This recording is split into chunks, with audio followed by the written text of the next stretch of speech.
Blood.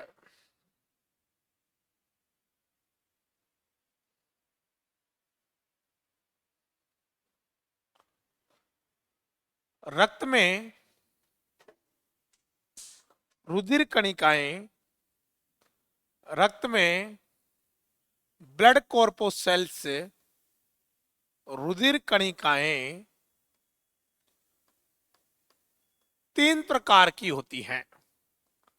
पहली का नाम आरबीसी, दूसरी का नाम डब्ल्यूबीसी और तीसरी का नाम है प्लेटलेट्स। तो रुधिर कणिकाएं कितने प्रकार की होती हैं? 3, आरबीसी, डब्ल्यूबीसी, प्लेटलेट्स। आरबीसी क्या होती है, डब्ल्यूबीसी क्या होती है और प्लेटलेट्स क्या होती है, इनके बारे में अपन विस्तार से चर्चा करेंगे। नंबर 1 रुधिर कणिका का नाम है आरबीसी। आरबीसी, आर का पूरा नाम होता है रेड, बी का पूरा नाम होता है ब्लड और सी का पूरा नाम होता है कॉर्पोसेल्स। रेड को हिंदी में बोलते हैं लाल, ब्लड को बोलते हैं रक्त और कॉर्पोसेल्स को बोलते हैं कणिकाएं। तो पूरा नाम क्या हो गया? लाल रक्त कणिकाएं। आरबीसी का पूरा नाम क्या है? लाल रक्त कणिकाएं। आरबीसी की जो लाइफ साइकिल होती है, आरबीसी का जो जीवन काल होता है, ये कितना होता है? ये होता है 1 से 120 दिन। आरबीसी का जीवन काल 120 दिन होता है। कितना होता है मेरे बेटा? 120 डे होता है, 120 दिन। आरबीसी की जो काउंटिंग होती है, संख्या होती है, ये कम से कम होती है 45 लाख, अधिकतम होती है 55 लाख। तो 45 से 55 लाख MM³ होती है। जब संख्या 45 लाख से कम हो जाती है तो आरबीसी की कमी हो जाती है।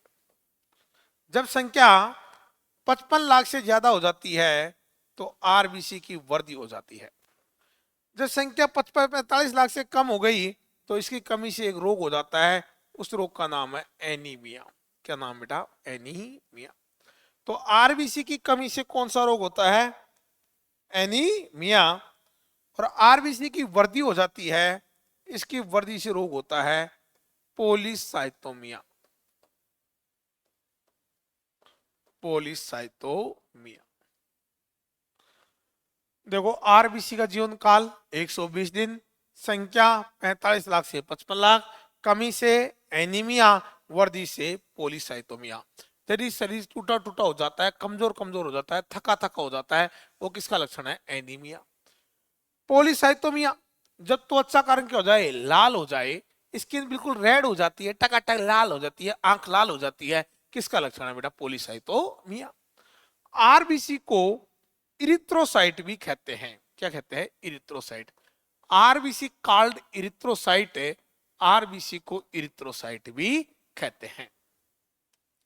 आरबीसी का जीवन काल 120 दिन, संख्या 45 लाख से 55 लाख। आरबीसी की कमी से कौन सा रोग होता है? एनीमिया। वृद्धि से कौन सा रोग होता है? पोलीसाइटोमिया। आरबीसी को इरिथ्रोसाइट भी कहते हैं। आरबीसी की कमी होती है, आरबीसी की कमी होती है, इस प्रक्रिया को क्या कहते हैं? तो आरबीसी की कमी होने की प्रक्रिया को बोलते हैं इरिथ्रोसाइटोपिनिया। बोलो क्या बोलते हैं? इरिथ्रोसाइटोपिनिया। आरबीसी का दूसरा नाम क्या है? इरिथ्रोसाइट।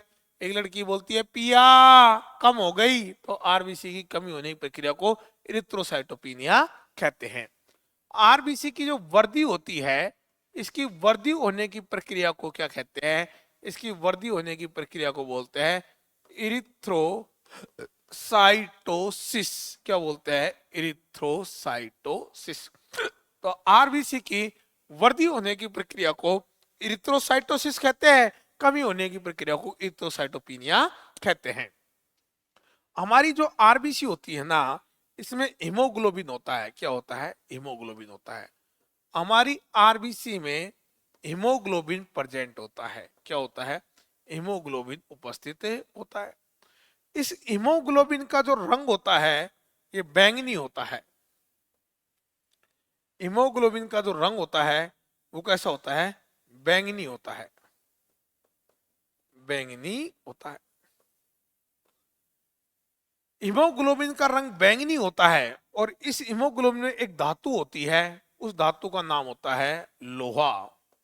लोहा को आप लोग बोलते हो आयरन, और आयरन का एक और नाम है फेरस, और इसका प्रतीक चिन्ह होता है Fe+2।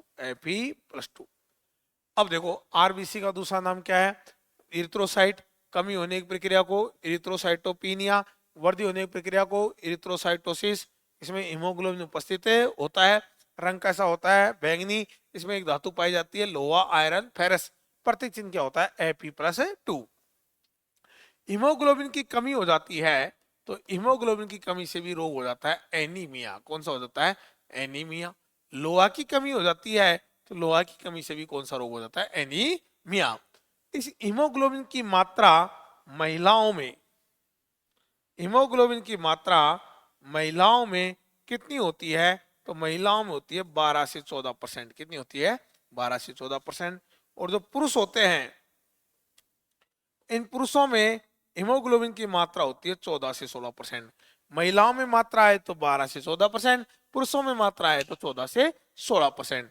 ध्यान रहे मेरे बेटाओ, ये हीमोग्लोबिन है ना, ये हीमोग्लोबिन है ना, इस ऑक्सीजन के साथ क्रिया करता है। ये छोरा का नाम क्या है? हीमोग्लोबिन। आजकल क्रिया कर रहा है, किसके साथ क्रिया कर रहा है? ऑक्सीजन के साथ क्रिया कर रहा है। जब हीमोग्लोबिन ऑक्सीजन के साथ क्रिया करता है तो एक नई चीज बनाता है, उसका नाम होता है ऑक्सी हीमोग्लोबिन। Oxy haemoglobin. और इस ऑक्सी हीमोग्लोबिन के कारण जो रक्त होता है उसका रंग लाल होता है। क्या होता है? लाल। तो रक्त का रंग लाल किसके कारण होता है? ऑक्सी हीमोग्लोबिन के कारण रक्त का रंग लाल होता है। भाई का नाम है हीमोग्लोबिन। आजकल ये हीमोग्लोबिन का मन बदल गया। ये पहले क्रिया कर रहा था ऑक्सीजन के साथ, आज हीमोग्लोबिन क्रिया कर बेटा सीओ के साथ। किसके साथ बेटा? सीओ के साथ। तो क्या बन गया? Carboxy haemoglobin. जैसे कार्बोक्सी हीमोग्लोबिन बनता है और कार्बोक्सी हीमोग्लोबिन के कारण हमारा जो रक्त होता है उसका रंग हो जाता है नीला। क्या हो जाता है? नीला। और व्यक्ति की मृत्यु हो जाती है। तो व्यक्ति की मृत्यु किसके कारण होती है? कार्बोक्सी हीमोग्लोबिन के कारण रक्त का रंग नीला हो जाता है और व्यक्ति की मृत्यु हो जाती है। बोलो, हीमोग्लोबिन ऑक्सीजन से क्रिया करके क्या बनाता है? ऑक्सी हीमोग्लोबिन के कारण रक्त का रंग क्या होता है? लाल। हीमोग्लोबिन सीओ से क्रिया करके क्या बनाता है? Carboxy haemoglobin. कार्बोक्सी हीमोग्लोबिन का रक्त का रंग क्या होता है? नीला। और व्यक्ति की मृत्यु हो जाती है। सुनना, आरबीसी को, आरबीसी को इरिथ्रोसाइट कहते हैं। क्या कहते हैं बेटा? इरिथ्रोसाइट कहते हैं। RBC called erythrocyte. आरबीसी को इरिथ्रोसाइट कहते हैं। क्या कहते हैं? इरिथ्रोसाइट। आरबीसी को इरिथ्रोसाइट कहते हैं। और आरबीसी का जो निर्माण होता है, आरबीसी का क्या होता है? निर्माण। आरबीसी का निर्माण होता है, इस प्रक्रिया को क्या कहते हैं? इस प्रक्रिया को बोलते हैं इरिथ्रोसाइटोपिनिया। इरिथ्रोसाइटोसिस। इरिथ्रोसाइटोसिस।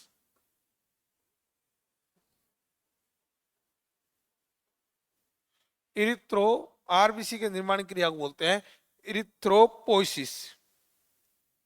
इरिथ्रोपोइसिस। इरिथ्रोपोइसिस। आरबीसी के निर्माण की प्रक्रिया को बोलते हैं इरिथ्रोपोइसिस। ऊपर भी इरिथ्रो, नीचे भी इरिथ्रो, मैं पो रहा हूं, तुम देख रहे हो। तो आरबीसी के निर्माण की प्रक्रिया को क्या कहते हैं? इरिथ्रोपोइसिस।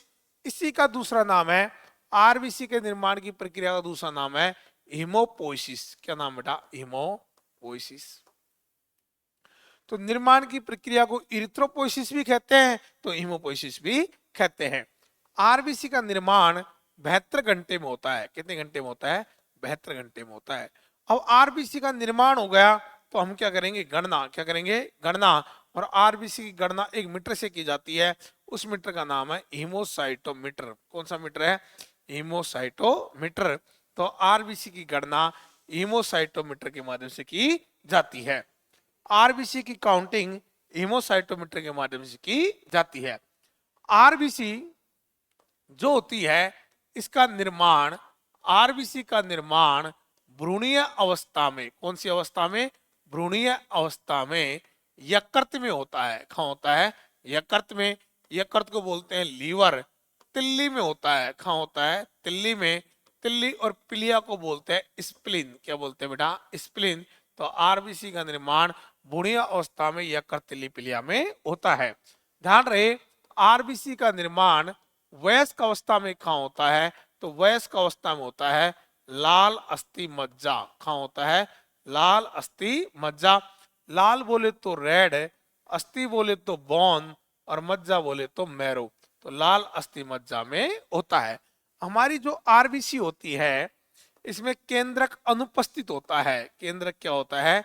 अनुपस्थित होता है। हमारी आरबीसी में केंद्रक अनुपस्थित होता है। लेकिन ऊंट बोलो, ऊंट होता है, एक प्राणी का नाम है लांबा, और एक और प्राणी है जिराफ। इनकी आरबीसी में मेरे बेटाओ केंद्रक उपस्थित होता है। केंद्रक क्या होता है? उपस्थित होता है। हमारी आरबीसी में केंद्रक अनुपस्थित होता है। ऊंट, लामा, जिराफ की आरबीसी में केंद्रक उपस्थित होता है। ये आरबीसी शरीर में क्या उत्पन्न करती है? तो आरबीसी शरीर में मेरे बेटाओ एंटीजन उत्पन्न करती है। क्या उत्पन्न करती है? एंटीजन उत्पन्न करती है। तो आरबीसी शरीर में एंटीजन उत्पन्न करती है। क्या उत्पन्न करती है? एंटीजन उत्पन्न करती है। आरबीसी शरीर में एंटीजन उत्पन्न करती है। आरबीसी 120 दिन के बाद में मर जाती है। तो जहां पर मृत आरबीसी जमा होती है उस स्थान को कहते हैं कब्रिस्तान, और आरबीसी का कब्रिस्तान कहते हैं पिलिया। क्या कहलाता है? पिलिया। और पिलिया को ब्लड बैंक भी कहते हैं। क्या कहते हैं? Blood bank. तो पिलिया को ब्लड बैंक भी कहते हैं। और जहां पर मृत आरबीसी जमा होती है उस स्थान को कहते हैं कब्रिस्तान, और आरबीसी का कब्रिस्तान पिलिया कहलाता है। पिलिया को ब्लड बैंक भी कहते हैं। ध्यान रहे, सबसे छोटी आरबीसी किसकी होती है? तो सबसे छोटी आरबीसी होती है कस्तूरी मृग की। एक छोरी का नाम है कस्तूरी, वो हिरण जैसी घूम रही है। तो सबसे छोटी आरबीसी किसकी होती है? कस्तूरी मृग की होती है। ध्यान रहे बेटा, सबसे बड़ी आरबीसी किसकी होती है? तो सबसे बड़ी आरबीसी होती है एमपी भिया। कौन सा भिया? एमपी भिया। एमपी भिया बोले तो मेंढक की होती है। किसकी होती है बेटा? मेंढक की होती है। तो सबसे बड़ी आरबीसी एमपीबीआ में, और एमपीबीआ में किसकी होती है? मेंढक की होती है। जहां पर मृत आरबीसी जमा होती है उस स्थान को कहते हैं कब्रिस्तान। तो आरबीसी का जो कब्रिस्तान होता है, क्या होता है? कब्रिस्तान होता है। तो आरबीसी का कब्रिस्तान होता है पिलिया। क्या होता है? पिलिया।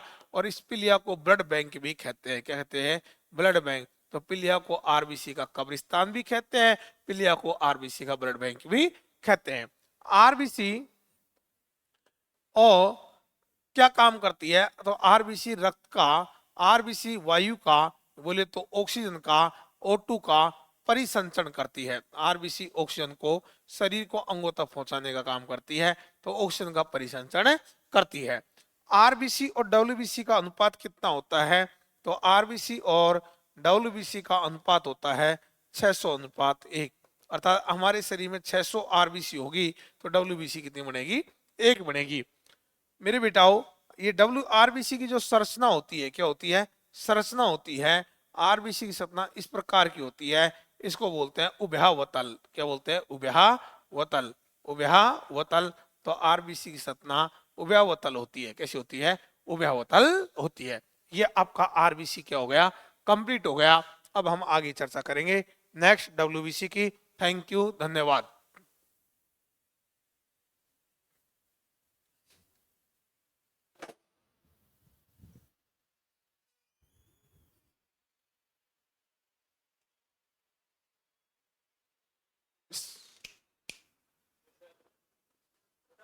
ओ,